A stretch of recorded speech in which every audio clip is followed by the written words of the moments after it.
What a bargain! I'm just here trying to make a bargain out of my life. All those things I just mentioned, and I just can't get it right today.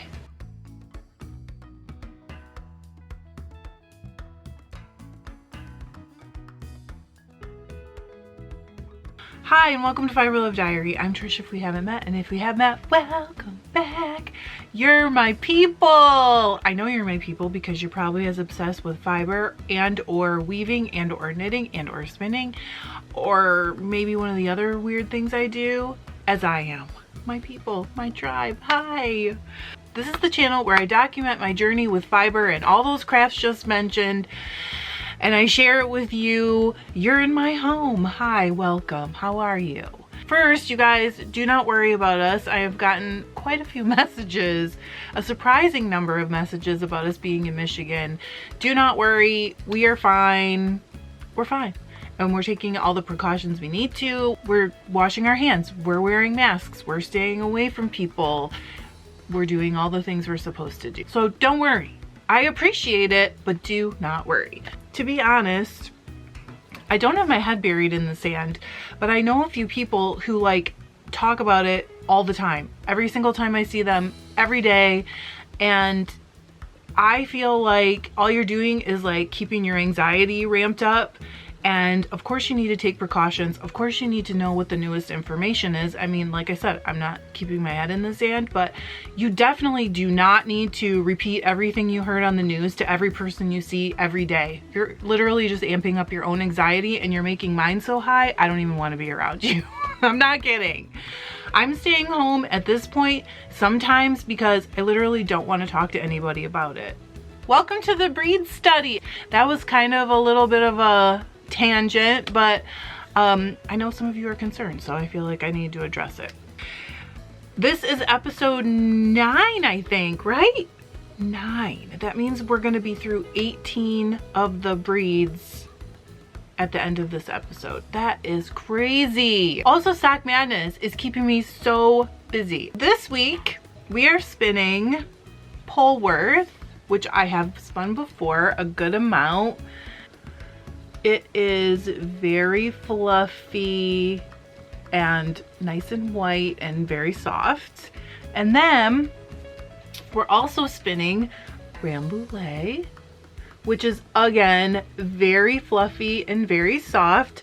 So let's go through these breeds. I have my worksheets. Hang on, there's socks on my binder. That's what happens when you leave stuff on this desk. It gets piled on top of.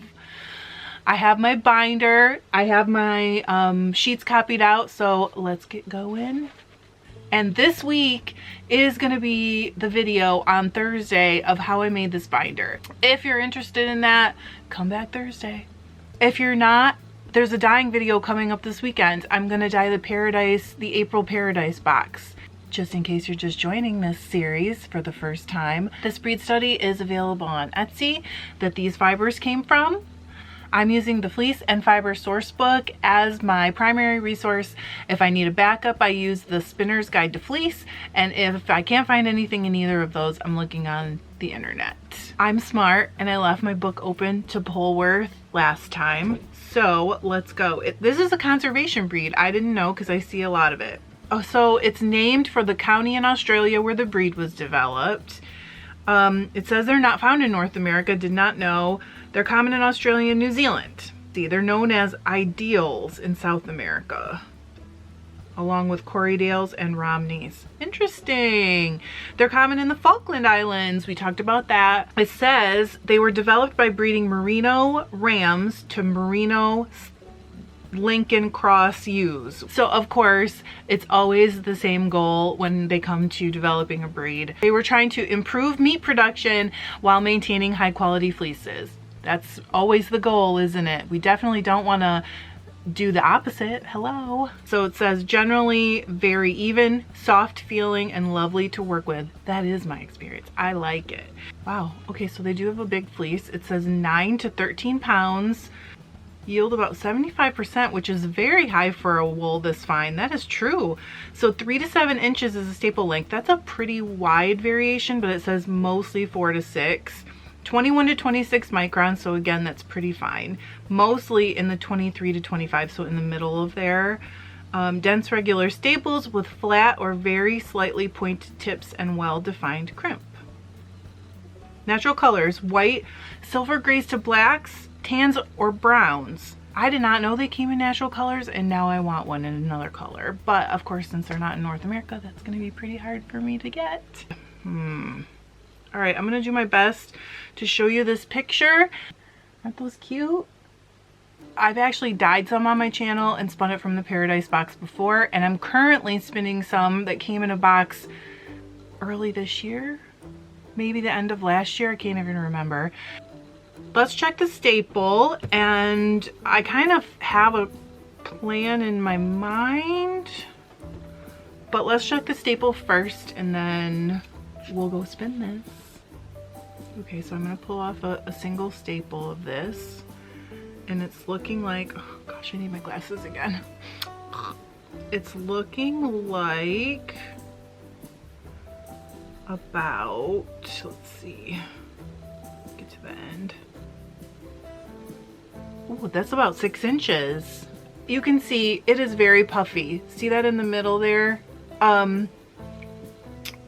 My current plan, although that can change when I get to the wheel, sometimes that happens, is to spin a short woolen draw. So you'll see it. Basically what I do is loosen up the fiber and let it pull from the fiber supply and then draft out here. But I won't go way back long draw, probably. I know someone's gonna ask why I'm not gonna do the regular long draw. So it's because it's top, and it's going to not want to remain as loose, and that'll give me more control over the fiber supply and how loose it is right up front. If it's more prepped for woolen spinning, then just for me, this is just a personal thing. This isn't like a rule or anything. I mean, there's no rules. You guys know, spring break constantly, 24/7, 365, it's spring break here. There's no rules. I won't do it because I want to have a little bit more control and awareness of how loose the prep is right up front where I'm drafting from. Makes a lot of sense when you explain it.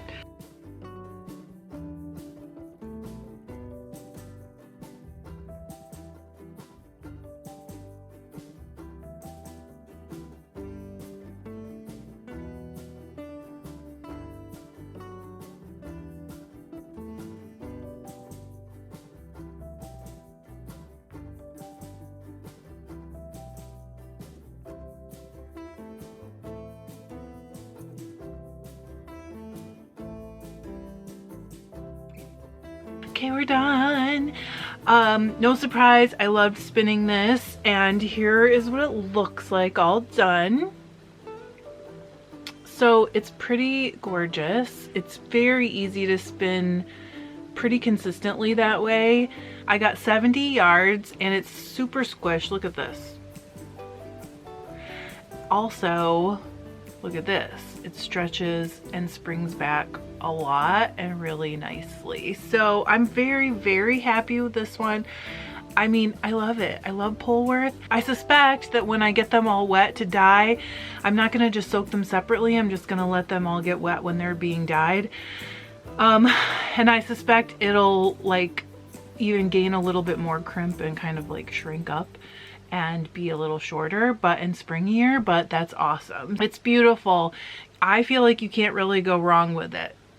I did end up spinning it, like I said, with a short woolen draw. I think that that was the right choice for me. I absolutely love it. On to the Rambouillet. Let's do it. So a lot of people already know this, but I'm going to tell you anyways. Rambouillet is kind of a variation on merino. Merinos were developed in Spain, and then in like, gosh, a long time ago, I want to say it was in like the 1700s, they started to export them to other countries. And the ones who went to one certain region were sort of developed into one offshoot. The ones who went to a different region were developed into another offshoot. So there's a bunch of offshoots of merinos because they were so desirable at the time. Obviously, they were so fine, and there was really nothing much that compared at the time to them. Oh wow, I did not know this. This is like, they're like fancy. Okay, so Louis the 16th, I had to do my Roman numeral math a moment. Louis the 16th imported some of the sheep to his estate at Rambouillet in northern France. In that area, it says that that is where they originated. They did some breeding modifications and blah blah. And then like 50 years later, they started coming to the United States. That's what it says here. They're quite hardy. They can thrive on kind of more sparse grazing. Nice soft fibers that trade a little of Merino's elegance for extra warmth and resilience. They're very cute. It also says a bit less luster, more disorganized crimp, longer fibers. Interesting.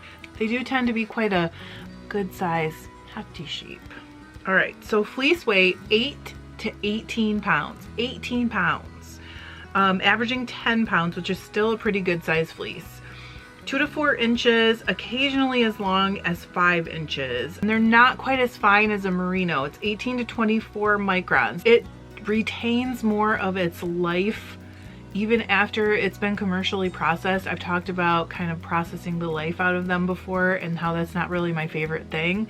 Square flat tip dense staples with well-defined crimp. There's a video, and it's back maybe 2 years back, where I had a kind of a fawn colored Rambouillet fleece. I got it from a farmer named Shane in Utah, I want to say. Anyway, I said where it was from in the video, where I just washed it, and then when it was dry, I flicked the locks and spun it from the lock. And so you can spin it with like hardly any processing, hardly any tools, and it is so beautiful. I still have probably 3,000 yards from that fleece that I want to turn into a sweater. I just haven't had a chance yet because, you know, I'm a little busy. You know how I am. It also said white is by far the most common color, although some small flocks produce other colors, especially blacks and grays. I have bought, now that I think about it, I have bought pretty much every color, and I really like them with minimum processing because they are pretty fine. They're hard to card without getting neps. And then also because they're generally a little bit on the shorter side, although like 3 inches is perfectly fine to comb, it's a little more challenging to comb, and they're very dense and crimpy, and that makes them like really staticky and crazy to comb. So flicking them from the lock is just one of my most favorite things to do.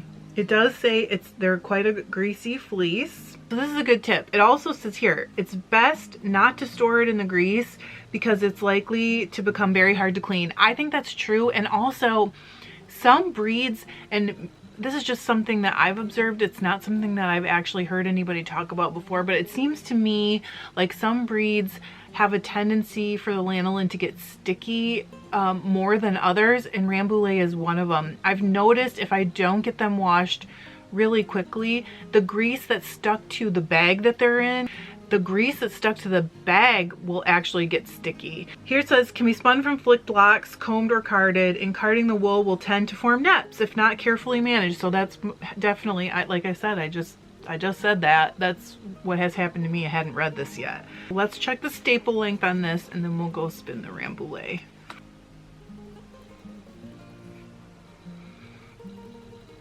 As you can see, compared to a lot of them, this one is going to be shorter. And you can also see it's got a lot of puff to it. It's definitely lofty. See that?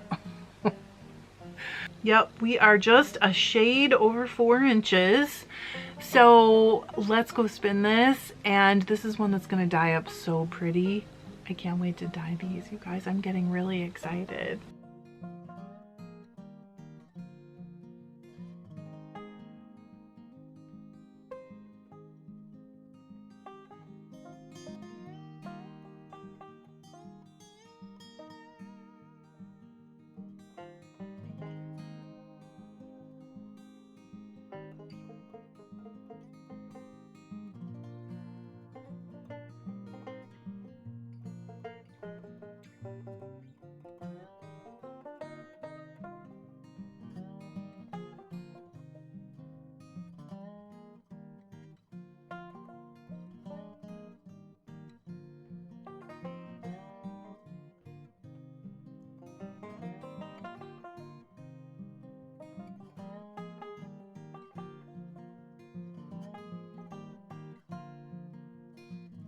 and the Rambouillet.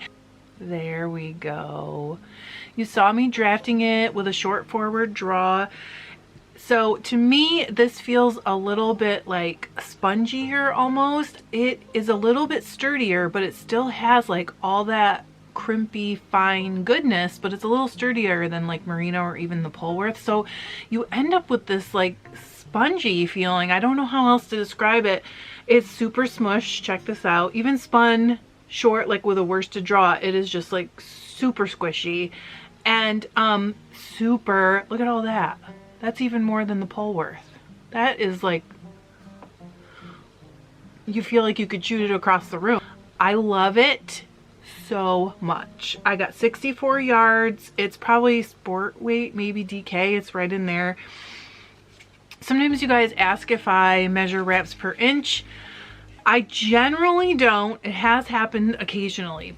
I could measure it all day, but it doesn't really tell the whole story about the yarn that you got, the gauge you're gonna get, the yarns that you can pair it with, and what projects it'll work for. So I don't do that. It's gorge. And also, I don't know if you guys, if you've ever spun it dyed, it takes the dye really, really beautifully, and then it doesn't reflect almost any light at all, so the colors remain really nice and deep, and I love that about Rambouillet. Rock Stars, Battle of the Rock Stars. Which one do I actually prefer? I don't think I could choose. I love them both. I'm never gonna choose. I'm always gonna have both. That's how life is. We don't always have to choose. Sometimes we can have all the favorites. So next week, we've got Romney. I love Romney as a more middle of the road fiber, a great beginner fiber. It dyes beautifully. And I know some of you are like, geez, Trish, you love a lot of them. But I do. They're all good for different things. If you've ever taken the Strengths Finders test, Strengths Finder, I think it is.